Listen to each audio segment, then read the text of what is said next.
Этот подкаст на английском языке.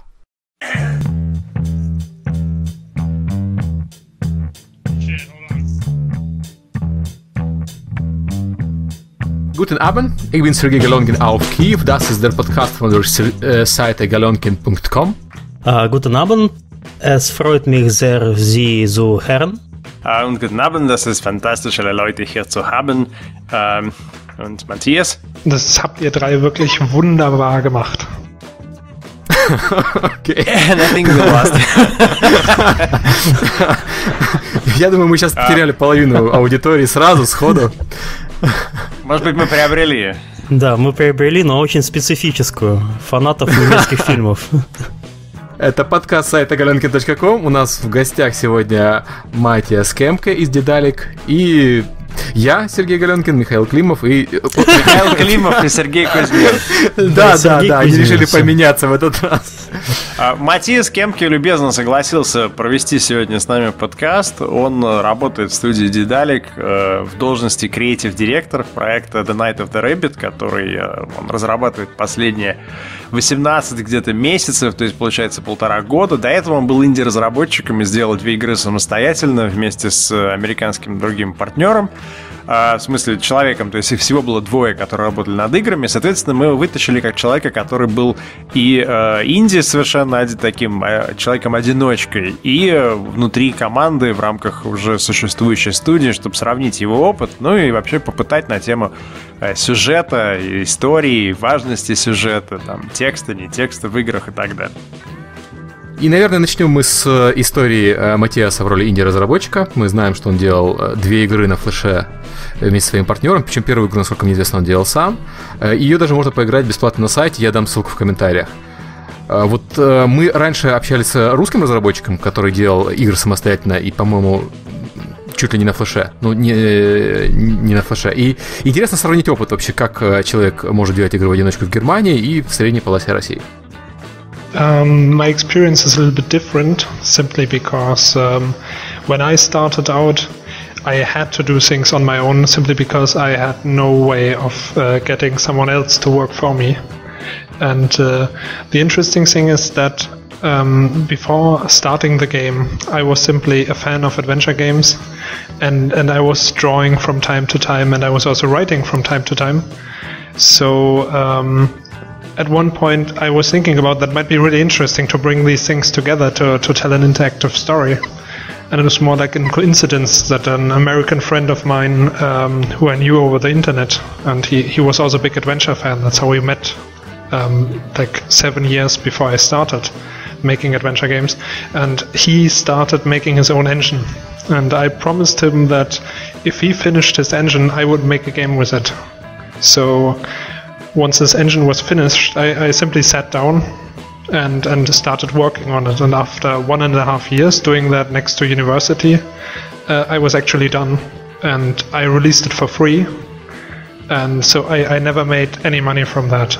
But and it was in English too. I wrote everything, and of course it had no voices, but it was it had really good reviews. There was even the BBC website that.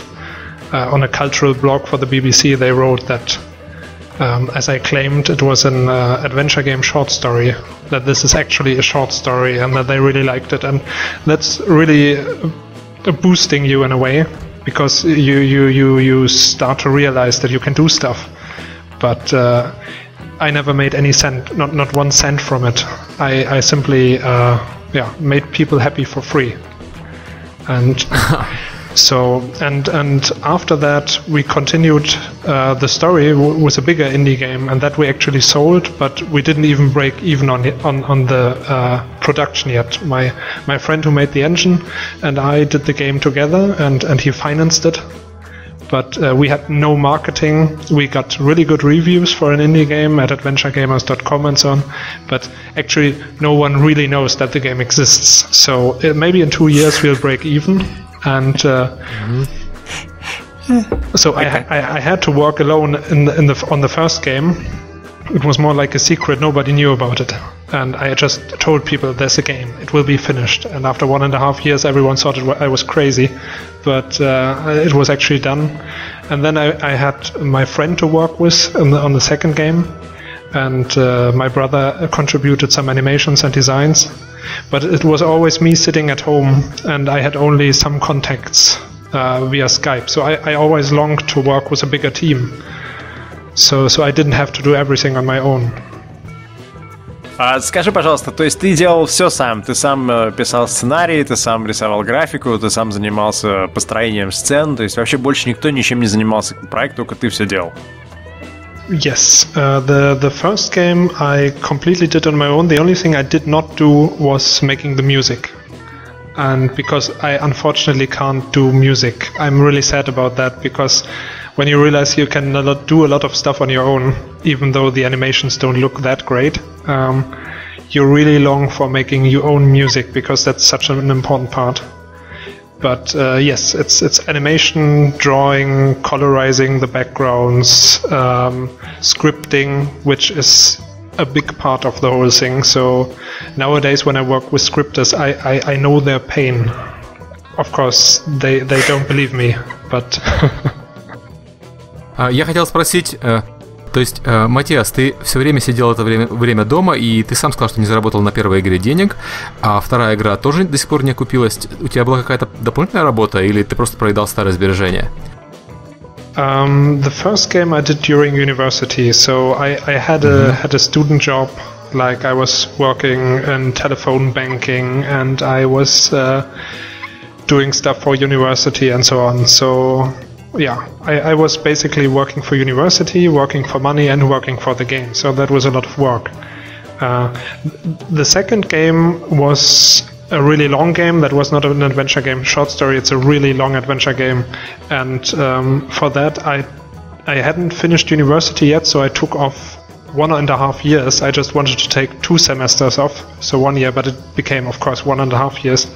And my friend from the US simply produced the game by he was working on the side. He did half of the game scripting and so on, and I was doing that full time, but he paid the rent and he paid my food. So, but it was a time where you actually, you didn't have much room to move financially. So it was really just surviving and hoping that the game would be finished. So it's very, very close to insanity, of course, but that's normal for indie game makers, I believe. Это очень хорошая иллюстрация того, что некоторые думают, что за границей разработчикам, инди-разработчикам живется лучше. На самом деле не то чтобы лучше, а на самом деле иногда даже и сложнее. Многие начинающие разработчики думают, что в Европе очень легко добраться до финансирования государственного. Например, Nordic Game Program или медиафонд из Гамбурга, который дает деньги стартапам в игровой области. Это правда дают, но может быть там 10%, а большинство начинающих все равно сами по себе борются. Это было и с Аманитой, это было и с Маттиасом, это было и с другими разработчиками. Все начинают с того, что 2 года работают в очень трудных условиях. Об этом надо думать, если вы собираетесь сами так ту же дорогу выбирать для себя. Я еще хотел обсудить такую тему. Маттиас, вот как бы ты определил инди-разработчика? Сейчас очень много разговоров по поводу того, что такое инди. Даже Electronic Arts периодически издает инди-игры, и был инди-бандл от Electronic Arts. И вот бывают компании, в которых 200-300 человек работает, но поскольку они не подчиняются издателю, они тоже формально получаются инди. И есть такие ребята, как ты, которые в одиночку делают игры, ну, по крайней мере, делали. Может, только они настоящие инди. Yeah, I think I would prefer the last definition of that, because simply if I was indie and Valve was indie, then I think, I still hope that people at Valve have a better life than I had when I was indie. So I think there's a difference there. I would prefer the last one. То есть инди — это те, у кого нет офиса? I think they would make their office someplace unusual or something. I mean, if they have an office, it's great. I think it's more like financial investment. Is there a risk? Are they using their own money, or is it a company that's already financed by a bank or something? Then it's already not indie anymore, I think. because there's some money invested that's coming from the outside, and maybe it's also the size. If for example my grandmother would give me 5,000 euro or something to make a game, then I would still think I'm indie. But if I get 100,000 euro from a bank, Okay. I think that's reaching a point, where, yeah. Если я правильно помню, когда Valve начинался, у Гейба было несколько инвесторов, его друзей, и не все с ним работали. То есть он просто пошел к своим друзьям, как мы сейчас могли бы между собой собрать нам $100 000 и открыть новую студию. Вот мне интересно, это инди или это не инди? Я бы хотел сейчас между собой собрать $100 000.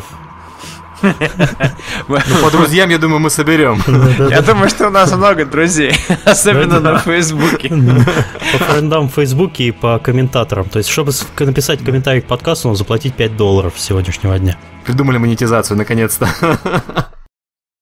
I think definitely that's a gray area. I mean, but if someone gives you $1 million, I think most people who are considered indie would simply drop that because they're so surprised that sums like this do exist. They have problems, buying milk every day or something to eat cereals. Знаете, есть игра Journey, которую издавала Sony, и у нее бюджет, по-моему, 4 или 5 миллионов долларов. Well, I think nowadays, the gray area is even getting bigger because you have financing models like that. Because now you can publish games on Sony networks and so on, and you're not depending on publishers anymore. So of course, there's a big gray area. Maybe there should be something like classic indie and modern indie. Hard to tell. Maybe the difference simply is how independent are these people? Are they really working on their own? Is it completely on their own risk? How much risk are they having? Are they thinking about money at all? Because most indie game makers are not thinking about money. They're not thinking about making the money back. Most of them are really, really bad at any kind of marketing. I know I was like that because simply if you do all the work on your own, there's simply no energy left to do any kind of marketing. Yeah, I wouldn't want to define indie in that respect, but the indie things that I'm really interested in is, of course, if it's a great game, I'm interested in even a $5 million indie game. But the small guys who start up and try to just make the game for the sake of it and really get into trouble, which always happens when you do indie stuff. Even if you break even in the end, you're just getting unhealthy, you feel bad, you work too much, and so on. Mm-hmm. That's the people I can really feel for, because I know how that feels. Я хотел последний сделать просто комментарий на эту тему, то что у меня в Твиттере сейчас 2 компании идут на Кикстартере. Одна компания — это Брайан Фарго, который собирает, не помню сколько там, 3 миллиона, 4 миллиона долларов. Но он так достаточно довольно звучит. А вторая компания — это чешский разработчик CBE Software, который собирает деньги на игру Джулия. И они попросили $5000, с большим триумфом собрали уже 8, и сейчас устраивают концерт живьем для того, чтобы, может быть, собрать $10 000. И те, и другие, по идее, инди. If you already have a big name and people know you, of course the chance of having a lot of people who crowdfund you it's much bigger. So that doesn't even mean that you've got the better concept. Maybe you even have the more professional team and everything. But it's simply a fact that your name and also the references, the stuff you did before, that's what makes things really go off like a rocket on things like Kickstarter. Of course, there's exceptions. If something gets viral or something, then someone relatively unknown gets suddenly $1 million to do his birthday party or something.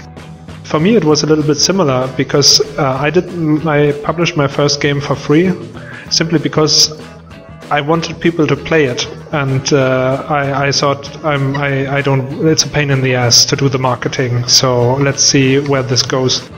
So I was with that game showing, with the small one, the adventure game Short Story, that I actually could do the game. And my friend who did the engine, he trusted me that I could do with him a complete game. So he financed it and worked through the whole thing with me, and it was a hard process, but in the end he was proven right. We actually finished it, and now that we did that game, I came up with the next idea. I didn't want to do games anymore, because if you do an indie game or if you do 2 indie games, you just want to not do that anymore. You just want to stop. But unfortunately, if you get another good idea, then you are in trouble.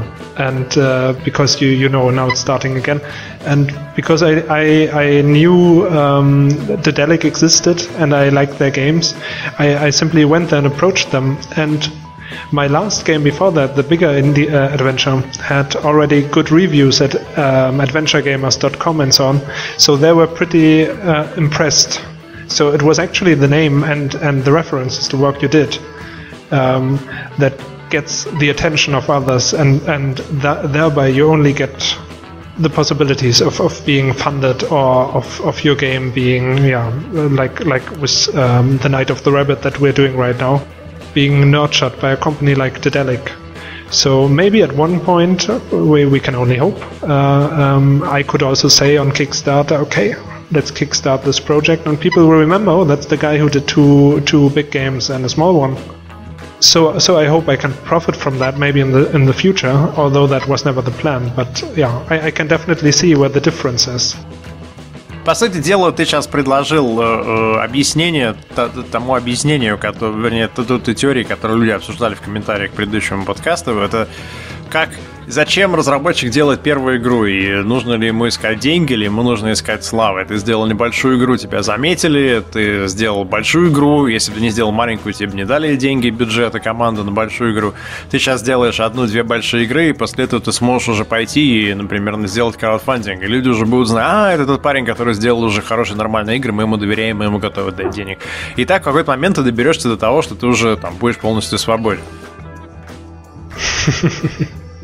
Yeah, that's a theory. I mean, maybe they even give me money without me doing a game. You know, I can just say, wow, I would like to have $10,000 right now.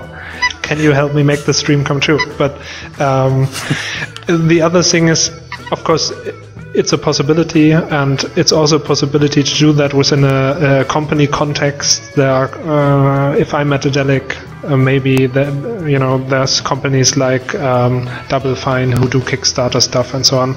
So it's definitely a possibility.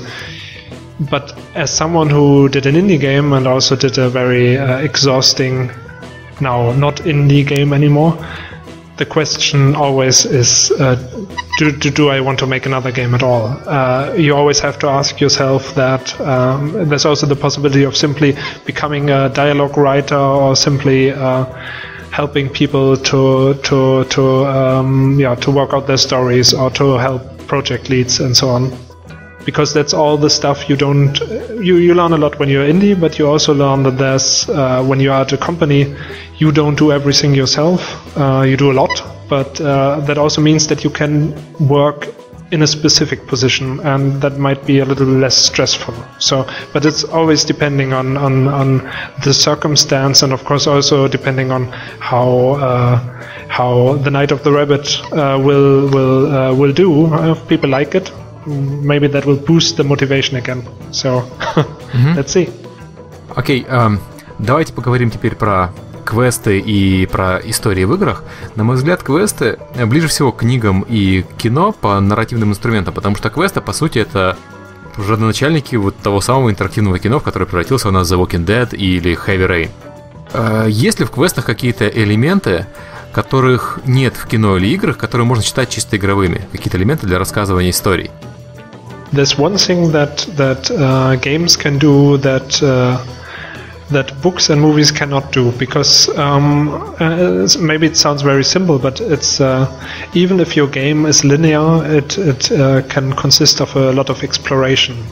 The one thing that I really loved, I actually when I did my first small game, I didn't like the writing so much. I discovered it was actually fun, and I was surprised that it worked. But what I really loved was creating a place. So that you are actually in a place where you can look around the corners, you can surprise people by bringing up stuff, you have to do some kind of a dramatic way to use the places. You lock one place and you walk around it all the time and you try to get inside. And when you're inside, you're being surprised that there's actually more to that place. And then you go to the outside again and everything has changed. And that's something actually that only games can do, and that you actually have to do. Otherwise, it's getting boring. If you just have one story that's totally detached from the place, you're giving up a lot of the possibilities you have in the genre. Я просто сломался. Извините, это хороший очень ответ, я даже не знаю, что добавить. Я хотел поспорить, но получается, что действительно тут даже добавить нечего. Это завалили опытного журналиста Галенкина. Тут была очень длинная пауза, которую Миша вырезал. Ну, правда, исследование мира и миротворчество — это вещи, которых есть почти во всех играх. Не во всех, конечно, но почти во всех. И это вещи, которые принципиально не могут быть в кино или в книге, потому что никто не будет смотреть фильм, где персонаж очень долго и нудно исследует каждый уголок комнаты, в которой он находится. А ты думаешь, можно сказать, что, например, ты можешь это сымитировать через комиксы? Если ты выпускаешь комиксы каждую неделю или каждые 2 недели, и у тебя сидит команда, которая рисует по твоим эскизам, то ты можешь исследовать мир просто не в реал-тайме, а вот так вот, там, знаешь, типа, на этой неделе мы поплывем на Северные острова. Хоп, взял, придумал, как они там выглядят. Нет, я имею в виду, что в книгах и комиксах исследование мира подается через истории, а в играх истории подаются через исследование мира. You said that perfectly. I really have to write that down. It's also one thing. There are, for example, a lot of games nowadays that are AAA games. They are brilliantly designed. You really love the environments, but you're still. It's like walking through a tunnel. It's very linear, and so you see all these beautiful places, but you never come back to them. And I, even if the adventure genre somehow is sometimes really limited, if you think of classic adventures. There's one thing that I really love about it, and that's simply that if you, for example, in a game like Uncharted or something, you walk through a jungle and you really think, oh, this is a beautiful tree. Why don't you put some old guy flipping a coin under the tree and you talk to him? And then later on you go back to him because something has changed. You need an information for him or something. Because then also you use the environment not only as a one-time thing, but something you actually get to live in, to get used to.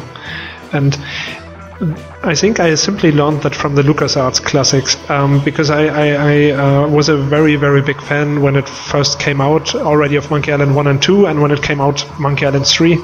And I adored the game in any respect, but even now, every 2 or 3 months, I start the game, and just like a tourist, I go back to Plunder Island, I go back to Blood Island, I simply walk around the corners, talk to people, and just listen to the sound the waves are making. I look at the palm trees and so on. So a game player sometimes like a tourist, and if you give him the opportunity to actually explore stuff and to discover stuff, even if it's not related to the main storyline, then they are having a really rich experience. So even if that's something I don't like so much in games, if side characters are simply put in there without any love or care, because even if they are not important for the main story, they're so important for the world. If you meet someone and they're simply a laughing stock or something, or a joke, something that's not even necessary for the environment, you don't feel that they live there, you always feel like this is not a place you would want to visit, actually. I mean, if you want, of course, if you want to have a place that feels like, oh shit, what am I doing here? I have to get out of here, then you don't have to put an old grandma in the corner who's knitting and who's very friendly. You put something that will scare you, of course. But I think you catch my drift. Маттиас как раз подвел нас к следующему вопросу. современные игры, даже те игры, которые считают себя взрослыми, обсуждают всегда очень простые безопасные темы. Это какие-то виртуальные террористы, которых надо убивать, это борьба с древними богами, это нашествие инопланетян, и мы считаем серьезную игру, которая рассказывает про зомби-апокалипсис, что вообще там говорит много о нас. При этом есть большие страшные проблемы, которые трогает кино, которые трогают игры, но которые трогают кино и которые трогают книги, на которым игры боятся подступиться. Это, например, СПИД, Альцгеймер. Это проблемы меньшинств этнических, я не говорю обязательно про сексуальных, этнических меньшинств. Это, я не знаю, нищета, например. Это те вещи, которые в играх обычно не рассматриваются, потому что это темы не веселые, а мы говорим о веселых темах. Вот вообще нужно это делать в играх или нет? I think we should definitely do that. Of course, I mean, I only did 2.5 games, but I played a lot, and when you know that you are working on a game for 2 years, you have to think hard what you want to do. And while you're doing that, you get into those phases, like in every creative process, you hate it like hell, and you just want to do the opposite. So if you do something for children, you want to spill buckets of blood. And of course, you can't do it in this game, but you want to do it for the next. But aside from that, I think it's really, really, really, really attractive to do something like you just said, something that has that's touching social issues. That's not simply the standard. Let's do some eye candy and then give him a gun. That's one thing of entertainment. It's like a Hollywood movie. But there's other movies, and mostly it's those other movies that touch us most. Probably you know the movie Stalker by Tarkovsky. Yeah. Yes, of course. Yes, it's one of my all-time favorite movies, and it's I love this movie. When I discovered that 4 years ago, I saw it like 3 times in 1 week, and I've never done that before. And I was flabbergasted, and I know a lot of people think it's boring, but actually, you know, this is what I was talking about. It's actually about exploring, and it's philosophy. It's people clashing together, bringing up issues they're talking about, and so on. That would even work as a game. But when I'm pronouncing it probably wrong, but the Strugatsky brothers who wrote the original novel. I read that in the German translation, and it's also a fantastic book. Completely different again, but when they adapted the games, it was again you've got a gun in your hand and you simply shoot people.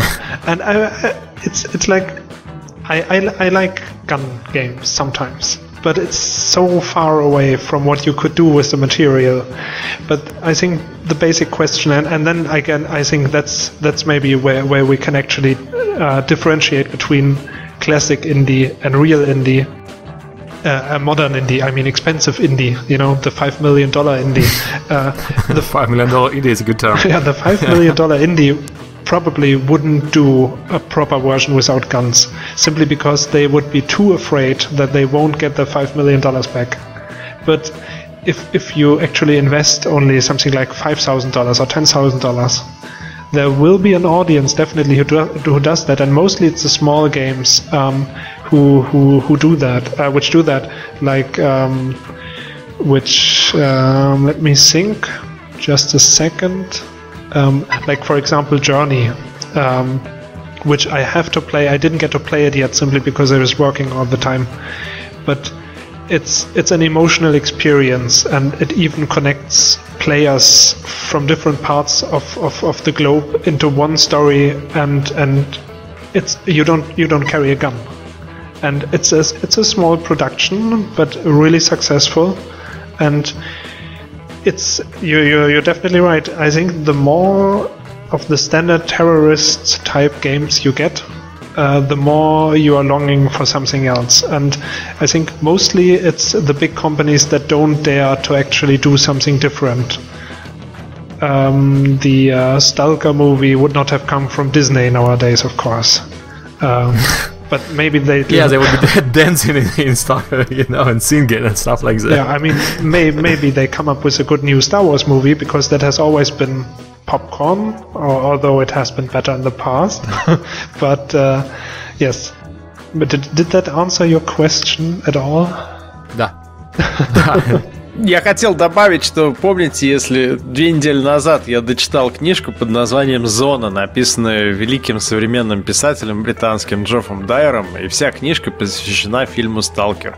И он ровно о том же самом пишет, о том, что этот фильм можно смотреть бесконечно, и что этот фильм доказал, что тебе не нужны какие-то декорации, или тебе не нужно очень много в кадре для того, чтобы совершить некое путешествие и поставить там очень серьезные вопросы. И, конечно, вот мы идем от того, что там кино взяло глубокую мысль из книги, да, ее реализовало, а игра взяла то, что лежит на поверхности.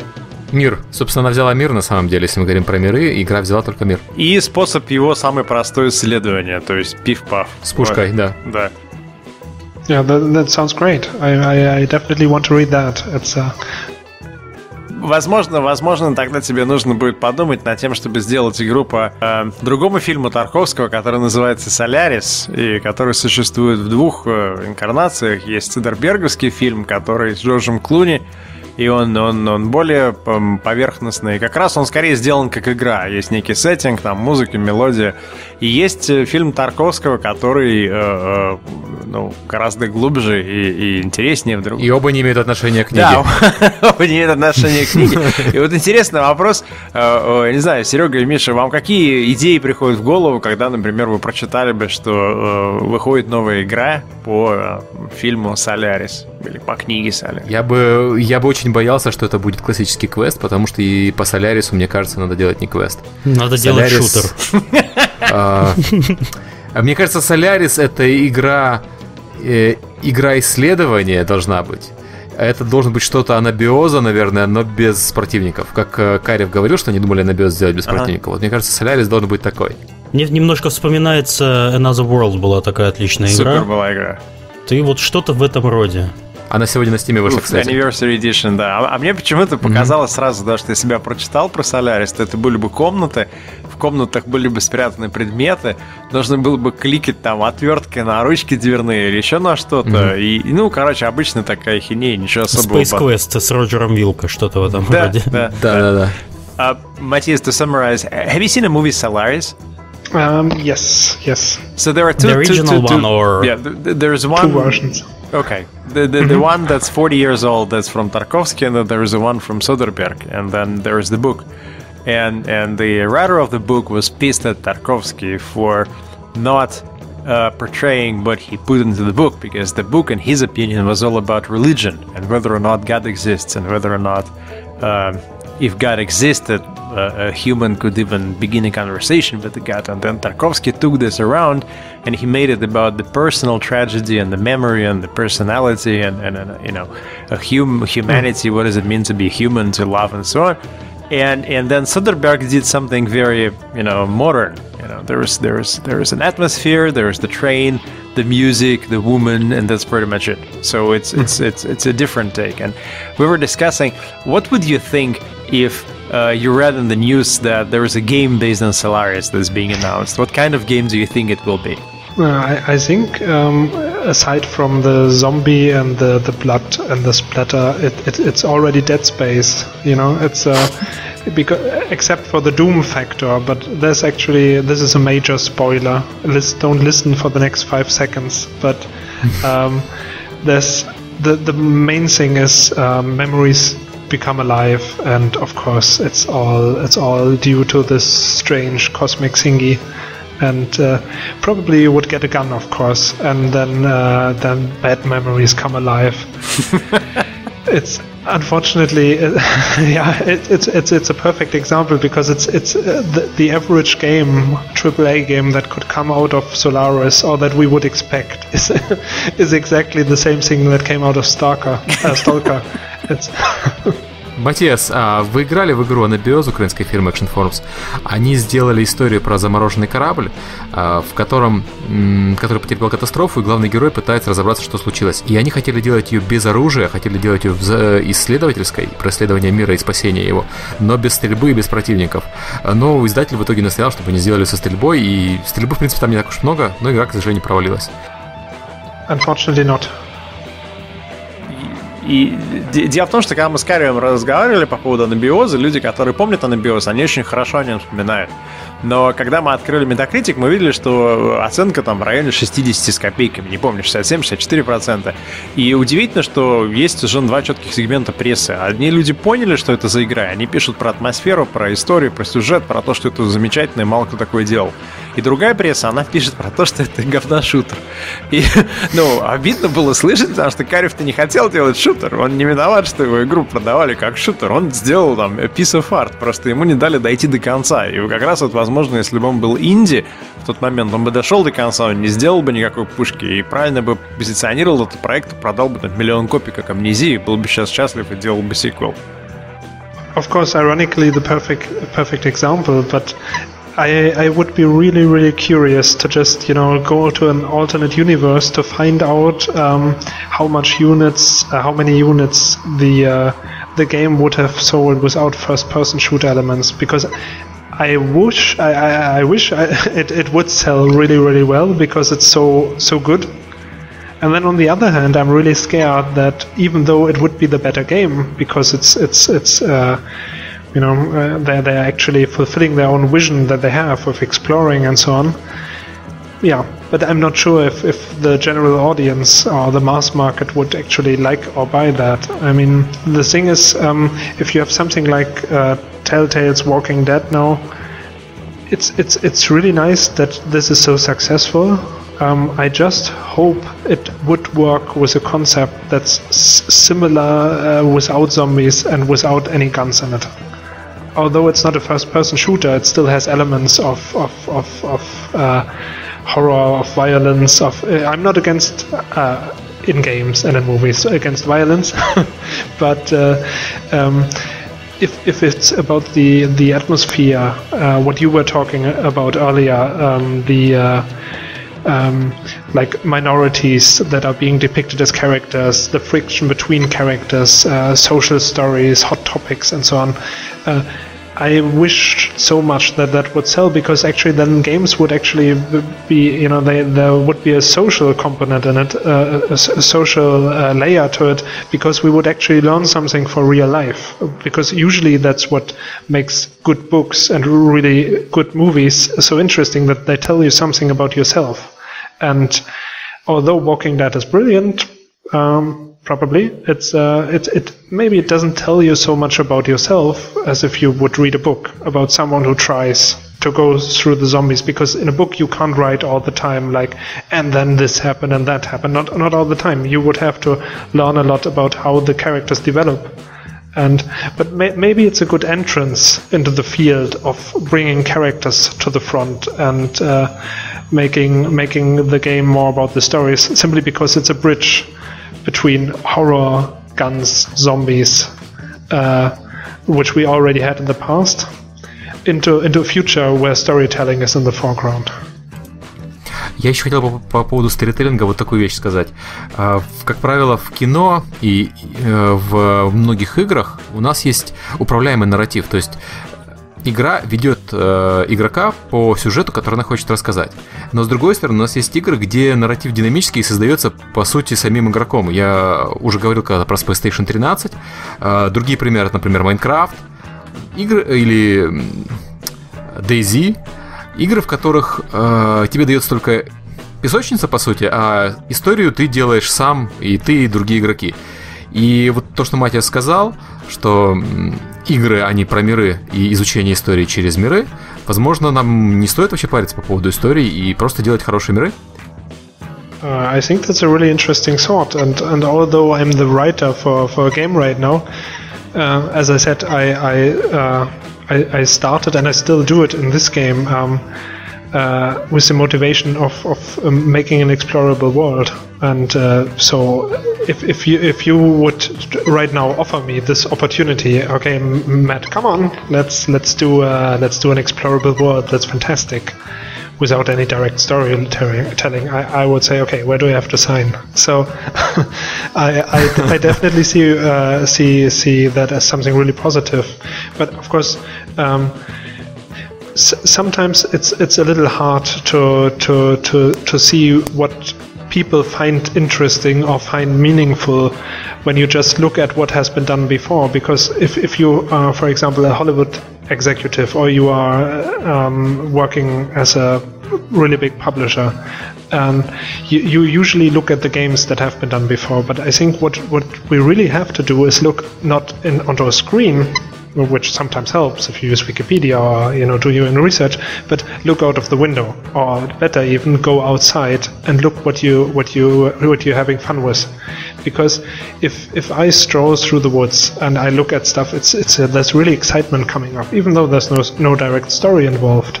But even if there were just hints of stuff I could explore, and things, I really love it to walk around outside, and that would be that kind of story, that kind of game. I mean, like the exploration, which is completely human, which is something that is so deeply rooted in us. There's of course other games, like you mentioned, where you build stuff and so on. Where you can construct stuff, or where you can contact people, or where you can experience something that has to do with the other senses of not just being told things or figuring out a story, but where you see things blink, you try to figure stuff out logically. And I mean, even better it would be if you could touch things directly. It's everything that's interesting and meaningful for people will make a good game, I think, and not only stuff that is like the games that have been done before. So with augmented reality, for example, which I hope will be coming soon, I would find it really, really amazing if I could explore a complete city, which is already there, but then via augmented reality you add the witch's house, a strange house that's there, and maybe you can't go in yet because the technology is not so far. But once you are near that house, you can talk to the witch, and she will give you a task, and you will have to go to the other side of the city to meet someone else to solve the problem or something. There's so much stuff that could be done. Which simply has to be tested, and usually it's a small indie gamers that do that sometimes, and maybe simply because the big companies simply have much more to lose, because although they have money, they also have to make it back. It's. I think definitely what you're saying is right. It's sometimes maybe I just said that with augmented reality because I want to do it and see it, and on the other hand I always find it sad that we have to create alternate realities, because it's brilliant if you've got a place that you could never visit in real life. It's brilliant to explore it, but in addition to that, I would really prefer it if people just don't get round and fat and just have their PS3 controller in the hand, Yeah, I know what you're saying. Я вот когда играл в Bioshock Infinite, я провел первый, наверное, час, просто изучая город и блуждая по нему и стараясь не ввязываться в драку, которая там неизбежно случается. Я бы хотел очень сильно иметь режим, где можно просто походить по Колумбии без стрельбы, без ничего. Возможно, чтобы он открывался после игры, если так мне хотят рассказать историю. Но было бы здорово просто изучить мир.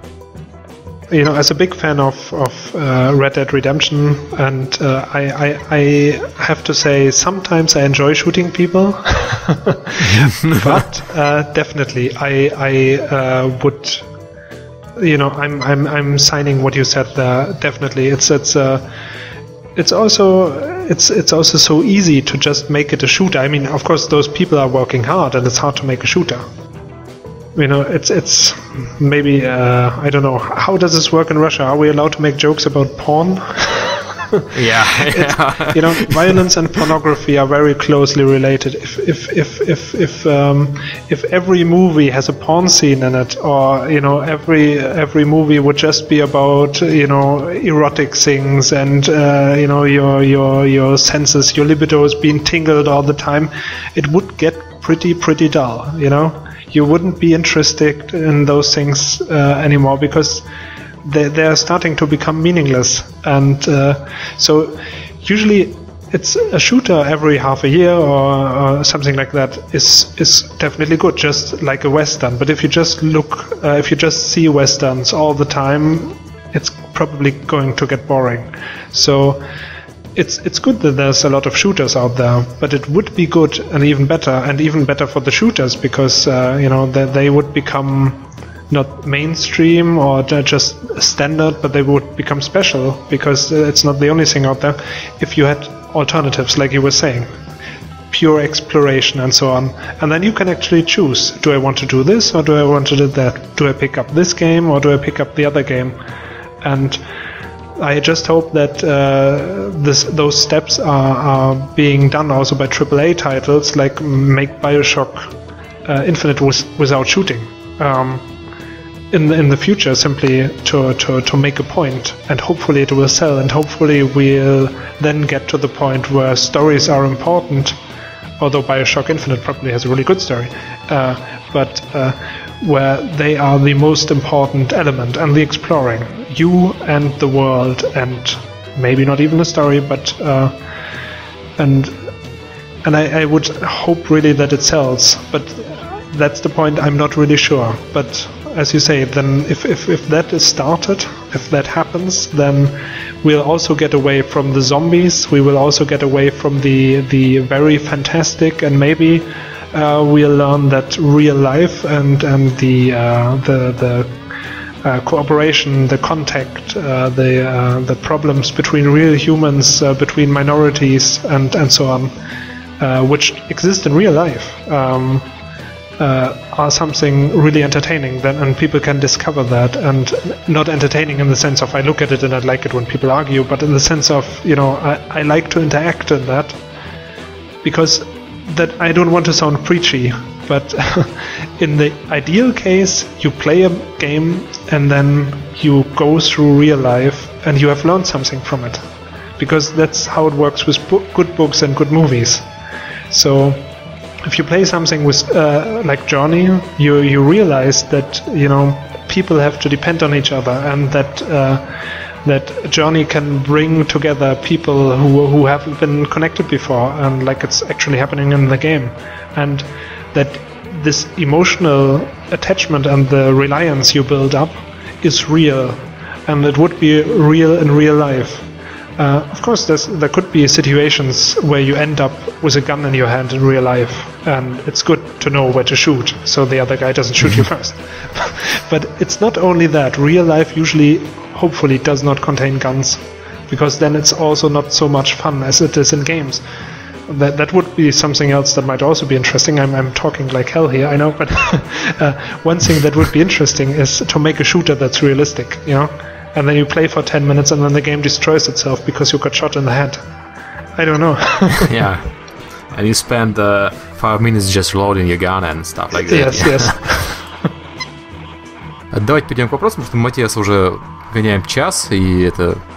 Да, давайте к вопросам. А теперь к вопросам. Вопросов нам пришло достаточно много, мы сейчас быстро по ним пробежимся. Пишет нам Сергей Балабанов. Сколько времени обычно проходит между моментом, когда вам, Маттиас, в голову приходит идея, и тем моментом, когда вы получаете на руки готовый прототип? Yeah, that's a good question. It's easier to answer how usually how long it takes when I start a game and when I finish it. Usually it's always 1 year and 8 months. It's strange, but yeah, let me think. Well, it usually it's the case that there are, of course, a lot of ideas always floating around in my head, but there's always this one idea, and which fascinates you so much that you start working it out, and more detail comes to life, and you write it all down, and you start making plans for the world, and which places you could visit, and you make little sketches and so on, and that's usually the point where this is probably going to turn into a game. And practically you could do, of course, any of the thousands ideas anyone has could be turned into a game, probably. But it's mostly not about having an idea, but about an idea being so fascinating that you actually commit yourself so much. It's a creative process that you almost cannot stop. Maybe if I worked at a company and they would say, okay, we're paying your rent, do this game, do something with a gun and shooting and whatever. And okay, I think I could come up with a concept. But for me, so far, it was usually, I always got to that point where I knew this was the game. And that's usually, how can I express that? Let's say it like that. It must be an idea that's worth investing almost 2 years and a lot of stress. And you have to, and maybe that puts it perfectly, you have to fall in love with it. And once you fall in love with the idea, it's going to do itself. Unfortunately, not by itself, but you're going to get to work. And then everything is happening pretty fast. So sometimes I don't know if that's a bad thing or a good thing, because sometimes you actually don't want to do that, but almost feels like you don't have a choice, because the world wants that, and you want to help those characters to actually finish the story they started in your head. И только что Маттиас, получается, ответил и также на вопрос, прислан нам Питером, который спрашивал, приходят ли игры, создаются ли игры по идеям, или идея возникает, когда нужно сесть и сделать игру. Вот Маттиас умеет и так, и по-другому, но в данном случае он говорит про работу над играми, о которых он не может не делать. Еще один вопрос от Сергея Балабанова. Насколько большая разница лежит между концепцией, между идеей, когда игра только начинает создаваться, и готовым продуктом? И приходилось ли Маттиасу во время работы, разработки полностью переделывать какие-то части игры, например, изменять главного героя, изменять там место действия, изменять какие-то существенные параметры? So far it didn't happen. You always have to change things. Things always have to be adjusted to reality, and although some people would like to pretend like it's not so, they have always the one thing. You start out with an idea, then you get to a million ideas in a big world, and then you have to fit it again into reality. And the one thing is you have limited resources, so probably you have to drop some ideas, you have to change them, and you have to make them fit, which is part of a normal creative process. And actually a lot of the good things that a lot of games have, and even movies, come from not doing too much, from being limited in their resources and having to come up with creative solutions. And which can actually then, because then you have to think about those details and you make them fit to the story that you already have.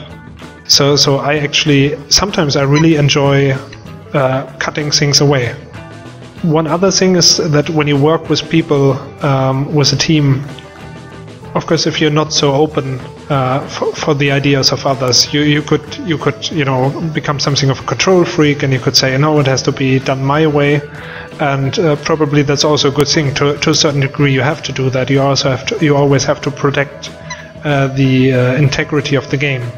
Like, for example, if you do something like the Night of the Rabbit, doing obscene jokes or jokes that are maybe I don't know, cruelty against animals or people or something doesn't really fit too much into fairy tale world, because simply you it's like mixing two flavors that don't combine.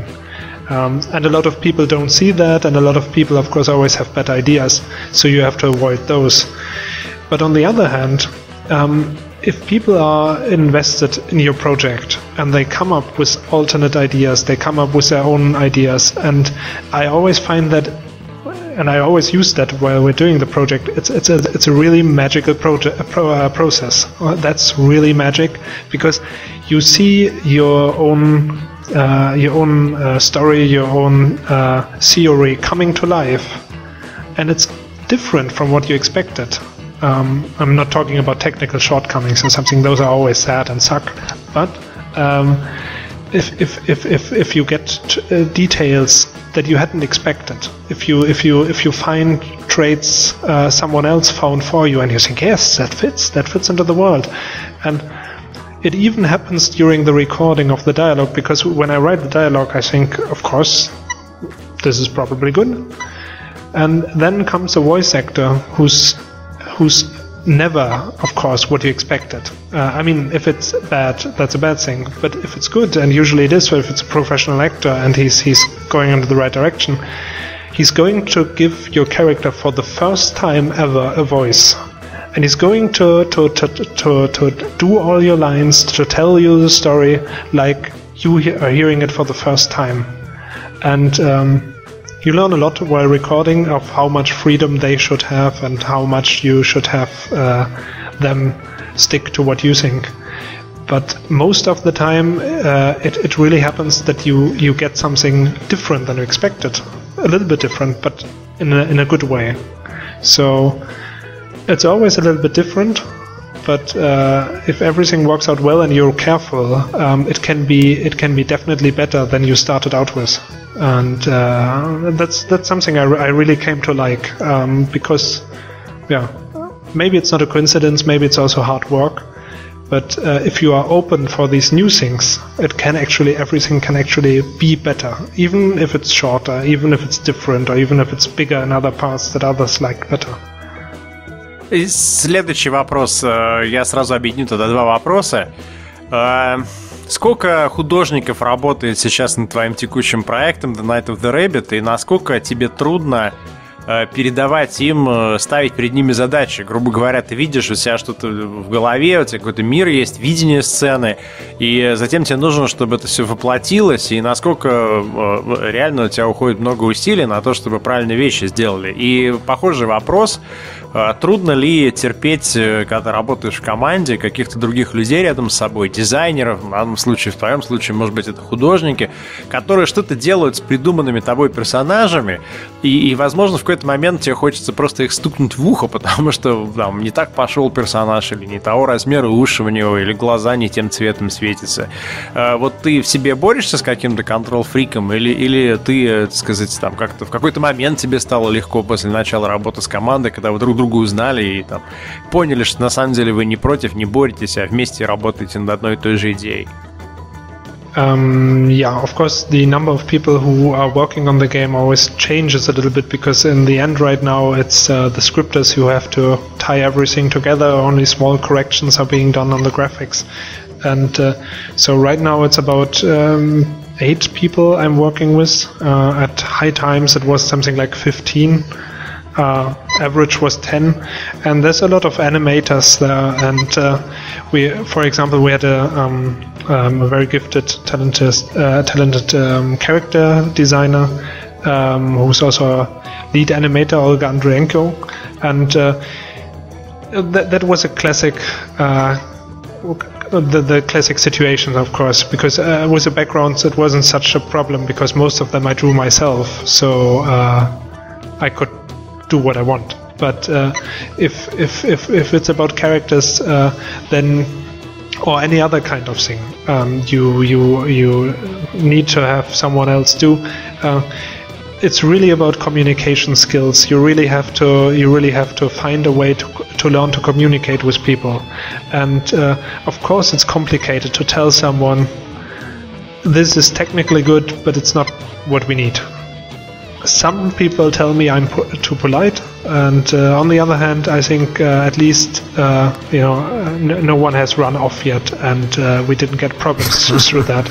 But it's complicated, and it takes. But if it's too far away from what will work in the game, you will bring up the courage of saying that directly. And there will be no problem, because that's the thing. If you're a professional and you're being paid, then you should listen to the other person. On the other hand, as I said before, being open for input or alternate views is usually something really good, because also when you do the creative lead for a game, you have a lot to think about. So that means sometimes you have an idea, you write it down, because when you write a game or when you design a game, it's not just, as some people believe, having the ideas. It's so fun to have the ideas, but it's actually about making decisions. And if you have like 30 characters, 50 rooms, a lot of story, 50,000 words, you have to come up with all the puzzles. You have to make hundreds of decisions every day, and some of those decisions are good for you, but they can be better by someone who puts a little more thought into it, who has an attention for certain details and so on. So that's actually helpful. But as I always wanted to work with a team, it's a really great thing for me because I interact with people. I'm not sitting there between empty milk boxes all the day like an indie developer, but I get social interaction. Of course, with all the plus sides, you draw on the inspirations from others, and they are really good people. It's fun, and sometimes it's obviously with people it's always like that. It's a pain in the ass. Sometimes people are grumpy, and sometimes things don't work out so well, and then you have to cope with that. And one other thing that's complicated to work with a team is simply Pokey, our creative director for the company, who did the wonderful Deponia games and the Etna games. He said it very well to me once. You always think in the beginning, after you've been indie, you did everything yourself before that. This time everything will be so much faster because I've got people to help me. And unfortunately that's not true. Simply because now you don't spend the time of doing everything yourself, but you spend your whole day running around talking to people. And the stuff you are still doing, if you draw, if you write, almost doesn't fit into the other thing, the communication with the others. So it's completely different. You have to develop those skills, and it's always fun. When I was younger, I always wanted to become a diplomat because I like it to talk with people, and I also like it. If two people are fighting over something, I'm grinning to myself. I think, how can I get these people to work together? And maybe it's perverse, but I even enjoy doing that today, and that helps during teamwork too. И, пожалуй, наверное, последний вопрос на сегодня. Мы бы, конечно, хотели подольше поговорить. Возможно, мы поговорим, если у нас будет возможность поговорить уже после того, как игра выйдет, и мы узнаем, наконец-таки, об ощущениях Маттиаса, когда он видит свою игру, вот она продается, люди пишут, играют и так далее. Мы вопрос сейчас озвучим просто потому, что автор пошел на то, чтобы написать его по-немецки, и причем на хорошем немецком языке. Вопрос такой, что Маттиас думает по поводу классических квестов, которые теперь приходят на планшеты, на iPad, на андроидные планшеты. Приводится в примеры S.T.A.L.K.E.R, приводится в примеры Бафомета, от художника оригинальных гоблинов, по-моему. И есть ли у Маттиаса планшет дома, играет ли он на нем, вообще что он думает по поводу такого тренда? I don't own a tablet, but simply because I didn't get around to it yet, and I didn't have the time, and I don't even spend enough time with my PlayStation or my DS or my normal computer, so I don't spend time on that extra thing that's going to lie around right now. But definitely, it's if you have that in your hand, it's you are controlling it directly by touch. You don't have a keyboard in your way. You don't sit on a chair. You can do it anywhere, and that doesn't only go for games. That goes for almost everything. I have a phone that's almost like a tablet. After using that for 2 years, even though there's a little keyboard on it, because I really like to type really fast and making notes on my way. Sometimes when I sit on my normal PC and I see this old keyboard in front of me, it's always like feels like a 19th century typewriter. You've got these huge button keys on there, and you have to hack on them, and it's like and the laptop it's a mixture between both. But of course the tablet is a choice, and you are directly connected to the screen, and it's all about the room, the exploring, and the tablet connects you directly with that. And also, if it's about exploring takes time, and you have to be relaxed for that. You have to sit in a comfy chair, if at all possible. Usually, if you read a book, you don't sit at your desk, and so yes, definitely. Спасибо большое, Маттиас, что пришел. Подкаст получился интересным, и мне заранее жалко Михаила, который это все будет сводить. А я еще попробую перевести. У нас тут параллельно разговору шло жаркая перепалка в Твиттере, что мы хотим с этим материалом делать. А давайте сделаем английский вариант только, а давайте сделаем русский, английский и там напишем текст, а давайте сделаем русский, английский, но наложим voice-over. Ну, в общем, простор для творчества просто великолепный. Поэтому, если вы слушаете этот подкаст на немецком, знаете, что это мы укурились просто. Я думаю, ребят, что просто нужно уже открывать наконец-таки Indiegogo и собирать деньги ровно на то, чтобы нанимать внешнего звукооператора, который бы мог, при том, что мы записываем насквозь, потом из этого нарезать, там, почистить и сделать, и мы бы тогда... Помимо оператора нужен еще и переводчик, еще и голос, еще и... И мне секретарша нужна обязательно, ребят, я иначе в это дело не ввязываюсь. Я, кстати, я вообще хочу в подкаст человека, который бы за меня говорил, но постарался. Это Михаил Кузьмин, но, короче, и вперед с песней. Я думаю, что, ребят, мы откроем 3 подкаста. На секретаршу Галенкина, на звукооператора и на закадрового переводчика. И мы посмотрим, какой подкаст этот, какой краудфандинг проект будет успешней. Да понятно, что секретарша больше соберет, а ребята вообще не конкуренция. Если ты будешь фотки с ней в кольчужном бикини постить, то, конечно. Ну да, я знаю, как победить, да.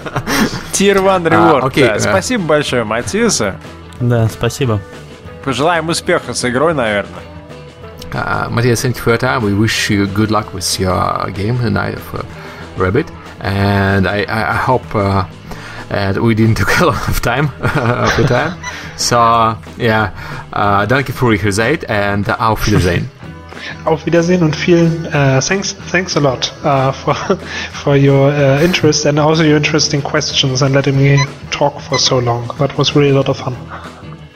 Thank you. Thanks a lot. I'll bring the book on S.T.A.L.K.E.R to you, and then we're just gonna think now how we can translate this and how to best put this together. I mean, I wish we could do everything in English and then just translate it in one go, but I don't know. We are still figuring it out. But thanks for your patience.